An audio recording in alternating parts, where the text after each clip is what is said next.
دوستو قرآن مجید میں اللہ تعالیٰ نے قرب قیامت کی نشانیوں میں سے ایک نشانی یہ بتائی ہے کہ یاجوج مجوج ایک قوم خاص دیوار کو ختم کر کے باہر نکلے گی اور اپنے سامنے آنے والی ہر چیز کو ہڑپ کر جائے گی۔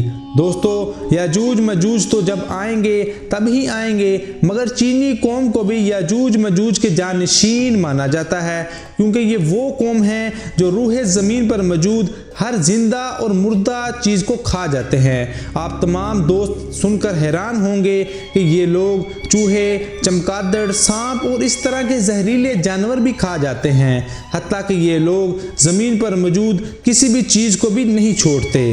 ماہرین نے چائنا میں پھیلنے والے کرونا وائرس کی وجہ بھی یہی قرار دی ہے۔ ناظرین اکرام، یقیناً یہ اللہ تعالیٰ کا عذاب ہے جس میں اس وقت چین کی قوم مبتلا ہے، اور یہ عذاب پھیلتا ہی جا رہا ہے۔ دوستو اللہ تعالیٰ نے قرآن پاک میں حلال و حرام چیزوں کے اصول واضح کر دیے ہیں اور بتا دیا ہے کہ کون سے جانور حلال ہیں اور کون سے جانور حرام، جنہیں کھانے سے انسان بیمار ہو جاتا ہے، بلکہ ایسے تمام جانور، چاہے وہ پرندے ہوں یا زمین میں رہنے والے جانور، بہت ساری ایسی بیماریوں کا سبب بنتے ہیں جو انسان کی جان بھی لے سکتی ہیں۔ تاہم چینی قوم دنیا کی وہ واحد قوم ہے جو روح زمین پر حرکت کرنے والی ہر شے کو کھا جاتی ہے۔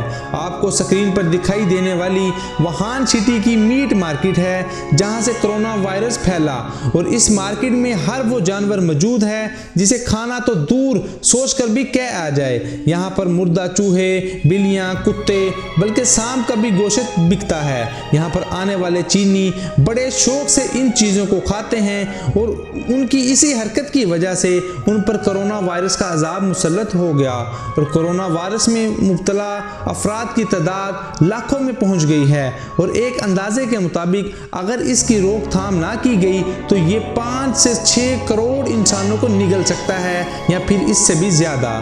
دوستو اللہ تعالیٰ سے دعا ہے کہ ہمیں اپنے حفظ و امان میں رکھے۔ اس ویڈیو کے حوالے سے اگر آپ کی کوئی رائے ہے تو کمنٹ سیکشن میں ضرور بتائیے۔ ویڈیو کو لائک شیئر کیجیے، اور اس طرح کی اور اپڈیٹس ویڈیو کے لیے ہمارے چینل کو سبسکرائب ضرور کر لیں۔ Thanks for watching.